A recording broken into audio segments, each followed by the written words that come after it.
This is what brings us to Ely, Minnesota in the middle of January.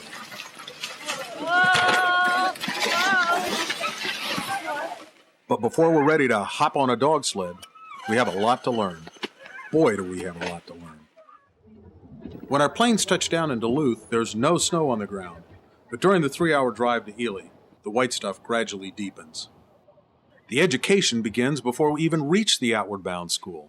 The truck stops, we suit up, and it's over the hills and through the woods we go. It's snowing.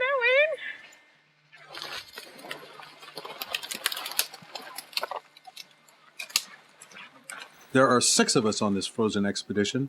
You'll meet everybody in a minute. We figured they'd ease us into this adventure and we'd stay in cabins tonight. But they had other plans. See our campsite? That's right, these are our tents. And if your bunkmate snores, you'll get more sleep if you find a quiet place out on the ice. So we'll be out on an expedition for 8 days, and we want to make sure we have everything that we need and want. We also want to keep in mind we'll be traveling every day, and we don't want to carry too much.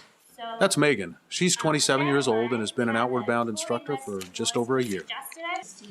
That's Angie. She's a 27-year-old special ed teacher from St. Louis. Okay. So we got socks. That's me, Steve.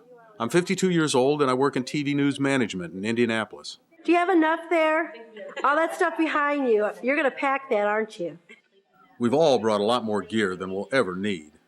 When the sorting's over, we'll just take the layers we're wearing and another set in case something gets wet. All this gear belongs to Kelly. She's a 32-year-old environmental consultant from Fort Wayne. Okay. These are great, and we can protect. This is Jesse, a doctor from Dallas. We celebrated his 47th birthday on the trip. And you've got several things in here. The first thing is a stuff sack that's full of things that we'll get to later, so you can just put that to the side for a moment. That's Pearl. She's 32, and she's been an instructor with Outward Bound for 7 years. I started working for Outward Bound to be working more directly with people and have a positive impact on people's lives. So what would be great is if you try your wind pants on, and then you're going to try your down jacket on, and the wind shirt needs to be able to fit over the top of the down coat. This hot potato soup is particularly good because we're trying to warm up after throwing Jesse in the lake. That's right, we learned how to rescue someone who falls through the ice, and Jesse volunteered. After dinner, we make our final preparations for our first night on the ice. The night seemed to last forever. It's a memory none of us will soon forget. They seem a little hard to believe. That's where we slept last night. Just right out there on the ice. I ended up taking my bag and just literally sleeping on the ice without even a tarp over it. Can't believe it. But I'm alive this morning. And I was warm last night. Before hanging on the wilderness, some basic skills all need to be mastered. So you can try that one if you want, and not get the opposite. For some of us, this is the first time country skis.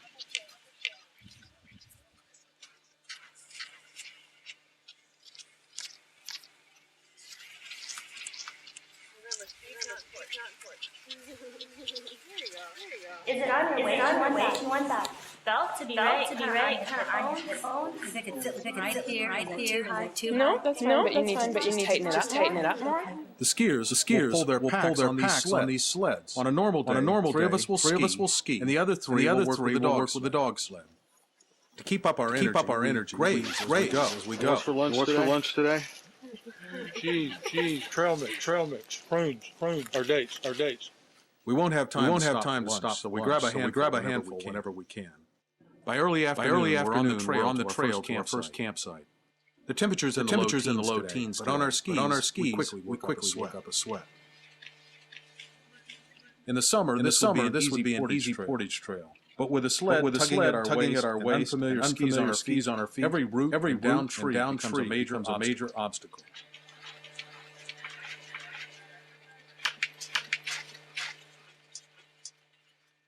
We all take our turns in the snow.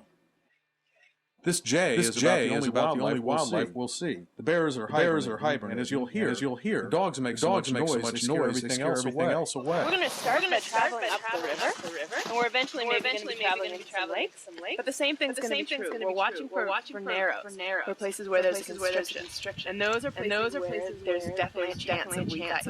So with the ski poles, as I'm going along, I'm just listening to the sound it makes. The tip makes as I hit every step.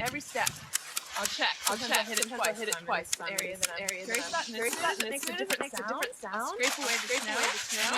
When there's less travel on it, scrape right down to the ice. And then I'll look at it. Black ice is solid and thick, and you're seeing through it to the water. Gray ice, brown ice, usually means that it's frozen slush, and that's probably the weakest of our ices. Pearl is telling us how to read the ice, because we're now headed up the Wishiwa River to the site tonight's camp. Normally, when we travel with the dog sled, three skiers will go first to check the ice. The dogs will only follow when we're sure it's safe. Walking back to pick up the dogs, we have a moment to enjoy the beautiful landscape. This scene is stunning, but it also reminds us why we need to be so careful when we're traveling on the ice. But you don't have to be super big. You just have to use a lot of momentum. So when we say lean, that's what we want. Get it up on one runner. This right here, this whole wooden piece is called the stanchion, and this is what you'll be using to hold on to as well as steer. There must be over 30 dogs, and they all want to be picked for our trip. Hi, Burlap. You're the one. You're the one, big fella. Burlap's coming with us. These dogs live to run. All you have to do is say, let's go. And they're off.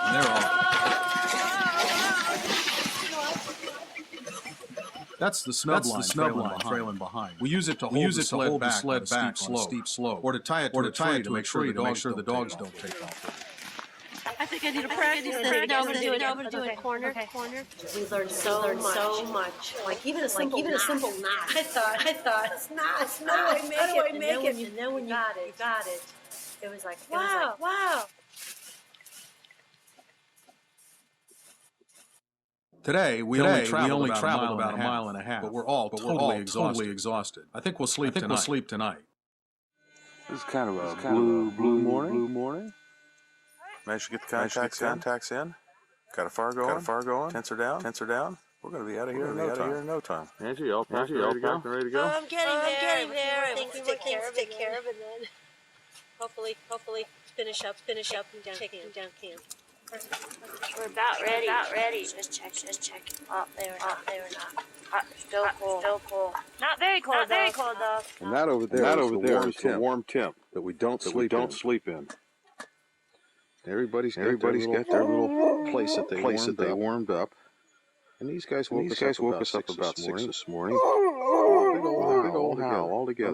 Don't know what that was. This is a travel day. So while Megan cooks the breakfast, others take down the wall. Yeah, you're just ready to go.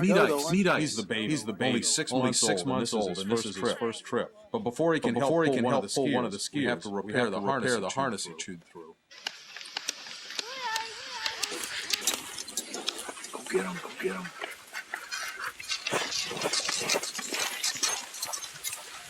Hey.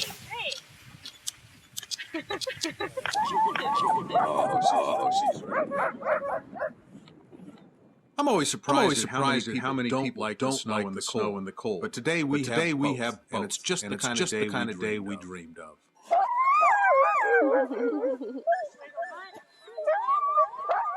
Say hi, Steve. Ready to roll? Kelly and I are almost as excited as the dogs. Before we can turn them loose, we have to give the skiers a good head start. Flying across an ice-covered lake is a thrill. And that's how they really do it. Now, is that a guide or what? Good job, guys. I can only show you what it's like out on the open ice. Because traveling the portage takes so much work. I don't have time to shoot video. having so much fun. This is nuts. It's nuts. Yes, we're taking lots of pictures. Absolutely crazy. Absolutely crazy. It is so beautiful.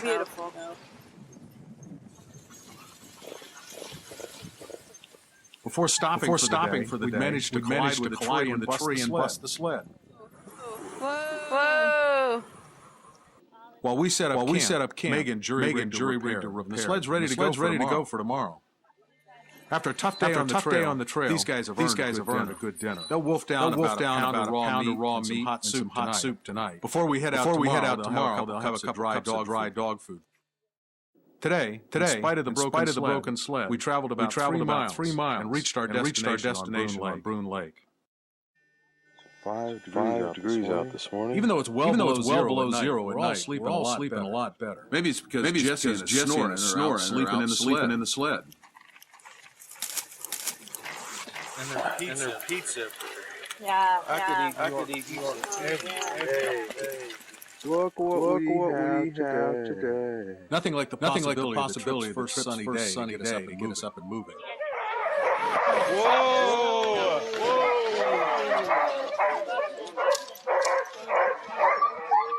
You just grab the rope, and you don't wrap it.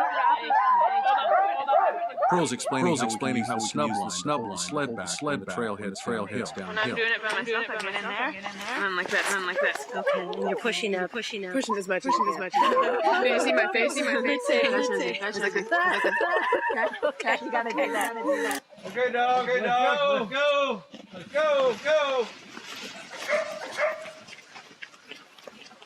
It takes all of us working together to navigate this mile-long portage trail. While Jesse and the dogs catch their breath, the skiers head off to find a route across the lake. Out in the middle, the ice is frozen solid, sometimes several feet thick. But closer to shore, around large rocks, it can get really tricky. Sure enough, we find slush. That's the hole she just made just now. So you can see there's water right there, but there's still, lots of ice down below. This slushy area would probably drag on the sled's runner, bring it to a slow halt. So Pearl heads in a new direction, always checking the ice as she goes. Watch how little ice falls in behind and pulls Kelly along. It's the same way as older brothers pull the sled. This part of Gabbro Lake vaguely familiar. When I study the map, I find we stopped near a site where I camped with my family back in the summer of '93. Great. Hey, Ice, how'd you do? I don't think any of us enjoyed it as much as Ice did. Ice was What were the surprises? There's one point I fell off. I was hanging on and I was being drugged. It took me like maybe a couple seconds. I was riding. She's like a worst Let go of the rope. She forgot to let go of the sled. She was dragging. All the dogs work together to pull the sled. Around camp, you'll see us playing favorites. That's because when we first met the dogs, each of us chose one to give special love and attention. Yeah, there were moments today. Great. Hard work. We stopped at 3:30, but there's still lots to do before the sun sets around 5. We use these ice screws to secure the tent. Once they're started, they screw right into the ice.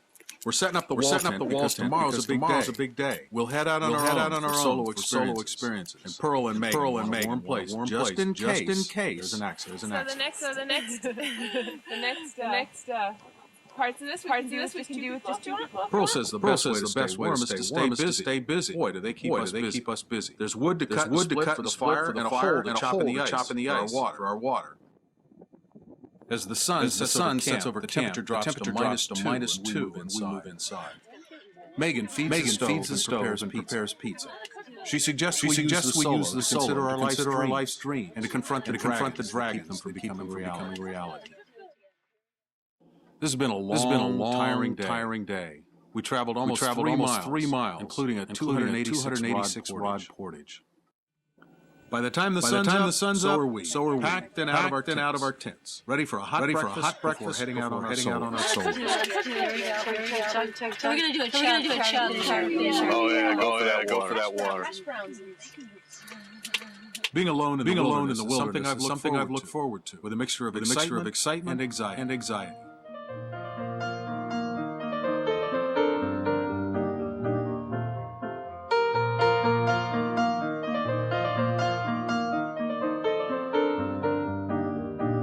Both emotions quickly subside as I'm overwhelmed by the sheer beauty that surrounds me.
This is Home Sweet Home. And actually behind that, I've got a place that get really bad. Won't be real comfortable. I could go back in there, rocks. Completely get out of the wind and all the snow and that sort of thing. The solo is definitely the highlight of the trip. I spent a wonderful evening alone with my thoughts and the warm fire. Even though the temperature drops to minus 17 tonight, I stay warm. Blanket of stars. The video camera did not survive the night sub-zero temperature. This is what it looks like when I turn it on. We waited until everyone returned to camp before sharing stories about our solo adventures. We all managed to pitch tents, collect wood, and build fires. Some sites were better protected than others. The brisk wind blew smoke in a few faces. Everyone agreed the solo was a wonderful, unforgettable experience. By noon, we're packed and heading back toward civilization.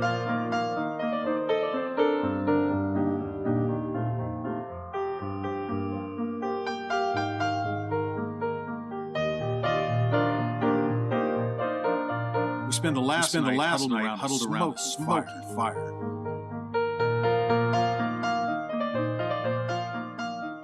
Today, we traveled across Gab Road to a logging road and then our final camp. The last day is bittersweet. For us, this wonderful adventure will too soon be over. But for Ice, the adventure is just beginning. Today, we'll hitch him to the sled, and for the first time, run with the big dogs.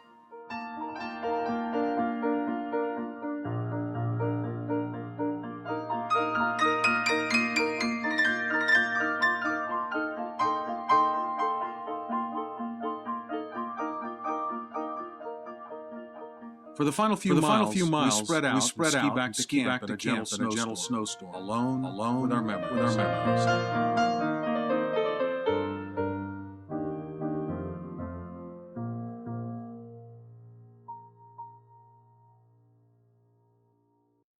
People who live in Ely year-round tell me our 15-mile trek is about like a walk to the mailbox on a cool day. But for people in my neck of the woods, anyone who sets foot outside sub-zero temperatures is an Arctic explorer. I suspect somewhere in the middle lies the truth. Back at the Voyager Outward Bound School, finally time to chart our course, take a long hot shower. Camped our first night right here. Experience a real Northwood sauna, complete with a jolting plunge into the freezing Wishiwa River, and share some final thoughts on our amazing week together. That makes it a wrap.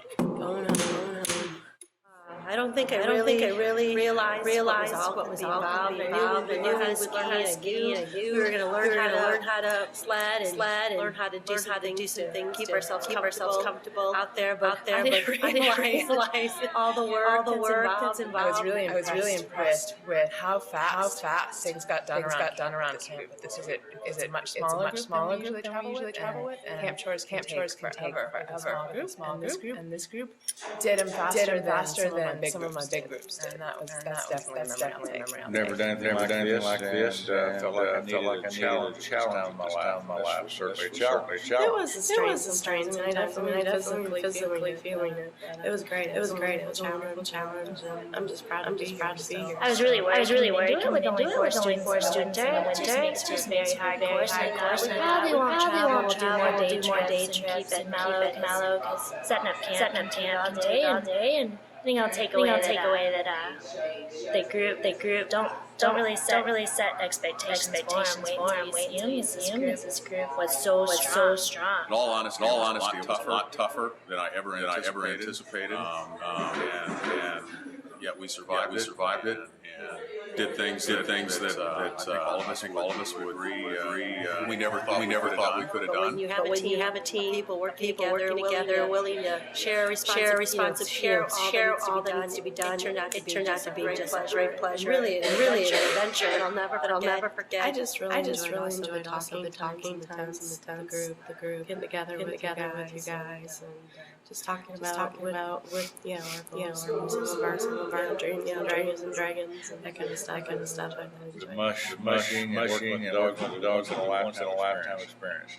When we got back and heard that it hit minus 20, that was definitely a sense of achievement. I think I'm a very privileged individual to have been able to experience this. And feel like I'm a better person for it. I'll have flashbacks, I'm sure, of hiking here. But I'll be in St. Louis, but in my heart, I will come back many times.